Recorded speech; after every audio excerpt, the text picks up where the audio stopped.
Welcome. We've got some thrilling Arsenal news lined up for you, so stay tuned until the end to catch all the latest updates. And don't forget to leave 300 likes to keep us motivated in bringing you the latest Arsenal updates.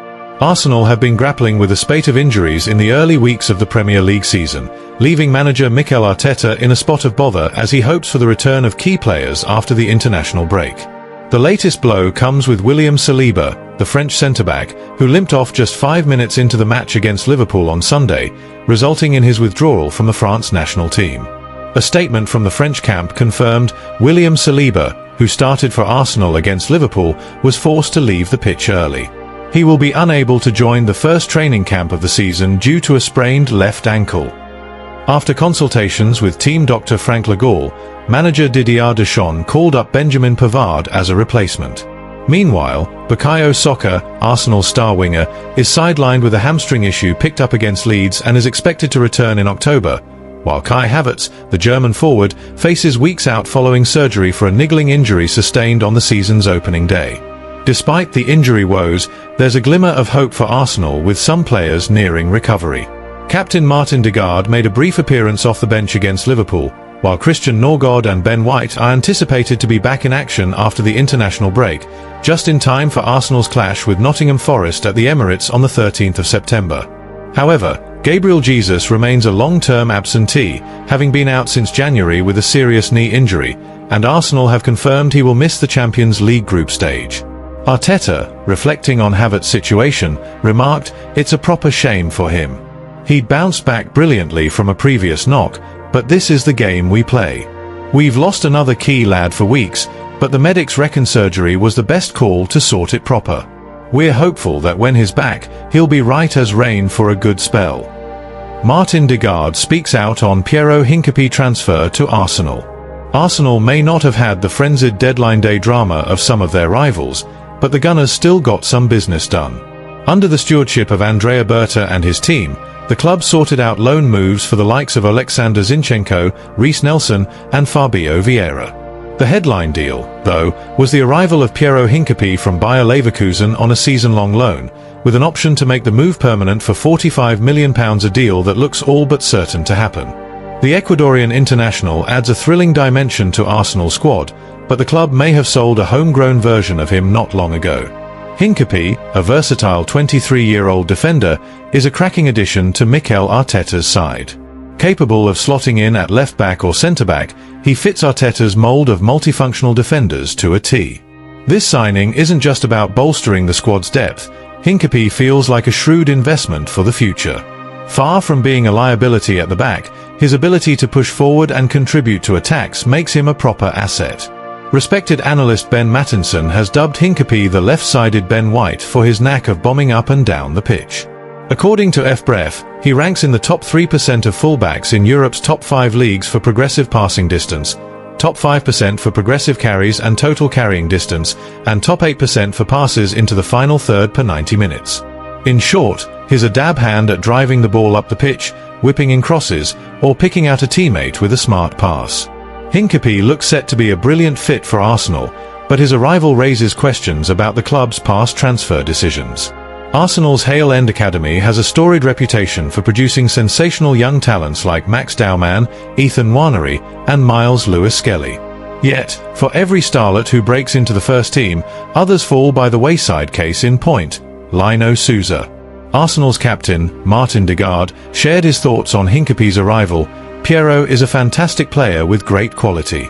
He brings fresh energy and the ability to play in multiple positions at the back.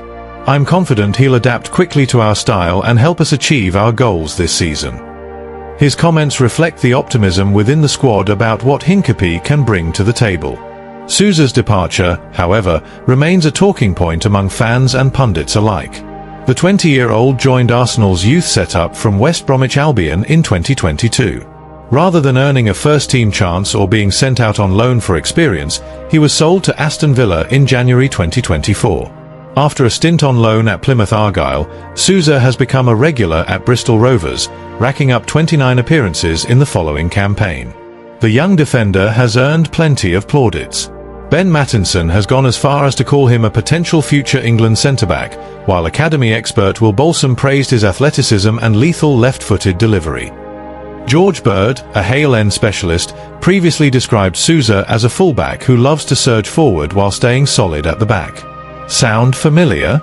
It's exactly the kind of profile Arsenal seem to be banking on with Hincapie. The decision to let Sousa go now looks like it might haunt Arsenal. With a skill set mirroring Hincapie's attacking flair, tidy distribution, and positional versatility, Sousa could have been a homegrown solution to the same problem. As an academy product, he wouldn't have cost a penny in transfer fees, unlike Hincapie's hefty price tag. It begs the question, did Arsenal jump the gun in selling their own talent? Still, Hincapie's arrival signals Arsenal's ambition to compete at the top of the Premier League and in Europe. Yet, Sousa's story serves as a reminder that the club must strike a balance between splashing out on new stars and trusting the gems nurtured in their own backyard. As Hincapie settles into life at the Emirates, fans will be eager to see him prove his worth while perhaps wondering what might have been had Sousa been given a proper chance to shine. Champions League squad revealed. Dowman makes the cut, Jesus left out. It's Thursday, and we've hit the dreaded international break interlull, as we fondly call it. If you're curious about what our lads are up to with their national sides. As ever, we're crossing our fingers and toes that the boys come back unscathed, with no new injuries to add to the ones we're already nursing. In other news, Arsenal have submitted their Lister squad for the Champions League group stage. It's more or less what we expected, but let's run through the full lineup, shall we? Goalkeepers: David Raya, Kepa Arrizabalaga, Tommy Setford. Defenders: Ben White, Jurriën Timber, William Saliba, Christian Mosquera, Gabriel, Ricardo Calafiori, Piero Hincapie. Midfielders: Martin Zubimendi, Christian Norgård, Eberechi, Declan Rice, Mikel Merino, Martin Ødegaard, Kai Havertz, Noni Madueke, Leandro Trossard, Max Dowman. Forwards: Bukayo Saka, Gabriel Martinelli, Victor Gyökeres. We had room for 25 players on this list A, but we've gone with just 23, which means there's no spot for Gabriel Jesus. This could be a sign that he's still not fully recovered from that nasty ACL injury he picked up back in January. With the group stage running until the 28th of January, you'd think there'd be enough time for him to get back to full fitness.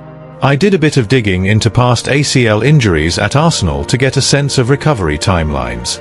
Rob Holding, out for 294 days. Callum Chambers, out for 318 days, played for the U21s. Hector Bellerin, out for 267 days. Mohamed Elneny, out for 262 days. It's been 235 days since Jesus got injured against United in the FA Cup, so he should be getting close to a return. But with no squad changes allowed until February, his absence from the list might raise a few eyebrows. Could it be a hint that his recovery isn't going as planned, or is there something else afoot? This is his second serious knee injury, which might mean a longer layoff. There's also been some chatter about a potential loan move. Though the Brazilian transfer window is shut, markets in Turkey and Saudi Arabia are still open for a few days. It might be a case of putting 2 and 2 together and getting 5, but it's worth keeping an eye on. As for young Max Dowman, his inclusion in the main squad is down to his age. At just 15, he doesn't qualify for the List B, which is typically for U21 players. The criteria for List B state that a player must be born on or after the 1st of January 2004 and have been eligible to play for the club for 2 uninterrupted years since their 15th birthday, or a total of 3 consecutive years with a maximum of 1 loan spell to a club from the same association for no more than 1 year. Clearly, Dowman's too young to meet that 2-year requirement, so he's on List A instead. Here's the exciting bit. If Dowman gets even a minute of action before the end of 2025, he could become the youngest ever Champions League player, surpassing Youssoufa Moukoko, who was 16 years and 18 days old when he debuted for Borussia Dortmund in December 2020. Dowman turned 16 on the 31st of December, so he's got a real shot at breaking that record. Our Champions League campaign kicks off against Athletic Club on the 16th of September. I've been to Bilbao a few times, cracking city, and the stadium's location is top-notch. I've even toyed with the idea of popping over for a La Liga match, so I'm proper chuffed about seeing us play there. Things are pretty quiet otherwise. We've got an **** coming up soon, and this episode will dive into the injury situation with some expert insight from Dr. Andrew Mitchell. If you've got any burning questions, we've put out a call for them via Blue Sky, so feel free to chuck yours in with a reply. Thanks for watching Arsenal Time. If you enjoyed this content, don't forget to like, share, and leave a comment below. Continue following the Gunners' journey with us, and see you in the next video. Come on, you Gunners!